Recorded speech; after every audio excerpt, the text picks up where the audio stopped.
When I went to China, I tried to get inside the culture. I tried to understand the culture in a humble way. So that's for me, the great inspiration was Matteo Ricci, Lima Do. I like his idea to go to China, get immersed inside the Chinese culture. That means try to understand, try to learn, try to exchange.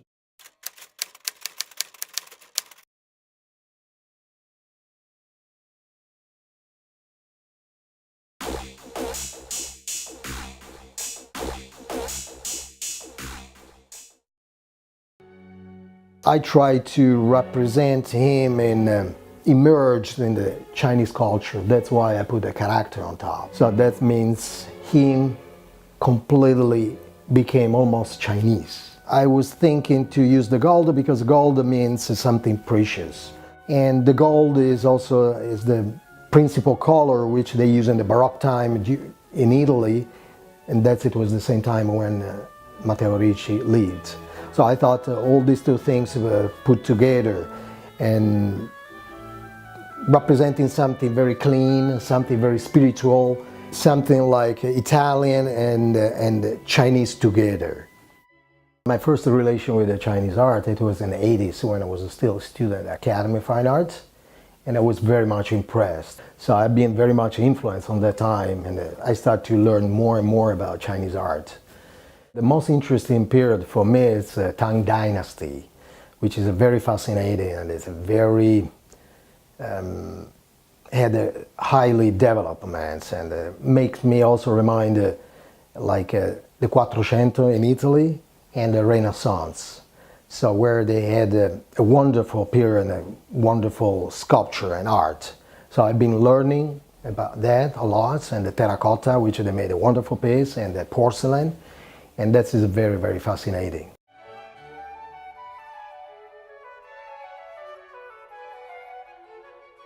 Inside I'm deeply Italian because I grew up in Italy, I was born in Italy. But I try to put together my Italian side and my experience in China.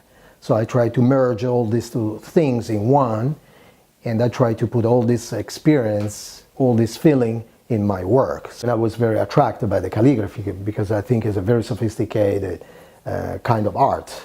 And that's why I put on my sculpture, because I think a calligraphy in China, Chinese calligraphy, the character represent much the Chinese culture. For me, there are two things. One is the meaning, and the second part is the beauty, aesthetical beauty, how the character is moving for me. This is also very important. That's what is, for me, it was fascinating in the beginning, the beauty of the character.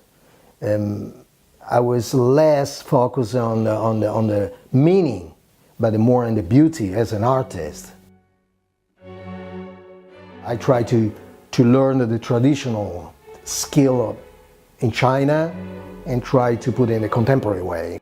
I've been always very interested in changing and experimenting materials. So when I was in Italy, always I've been trying with the traditional Italian materials, which are marble, bronze, ceramic, or wood.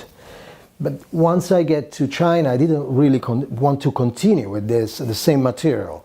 And I thought I want to find some material which represented the Chinese culture.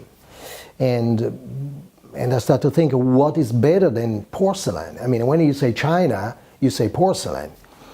I started making my own production in Jingdezhen, in Jiangxi. And during the process, during the work, many times I failed. So many times in my work it breaks, or it was not perfect as I want, and it completely damaged. And obviously I have to throw away and start it again, especially when I was making the children in porcelain, which is an extremely difficult shape for the porcelain. I mean, it would be not that difficult to make in ceramic, but in porcelain it's extremely complicated.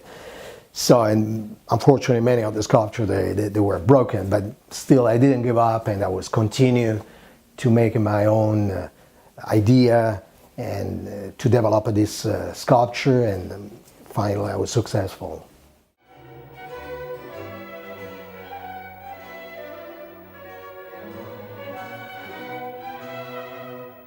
When I'm traveling, usually it's where I am will affect my work. So right now I'm living in New York, and New York is a global city, and there is a global influence on my work. And so it will be more international, more global. Will be not anymore there's a strong elements of a culture, but China is a country where I live the longest after my country, Italy, so always is very important for me. If there is any chance to have any type of collaboration with the Chinese or with China, I'm always very open, because China for me is my second country.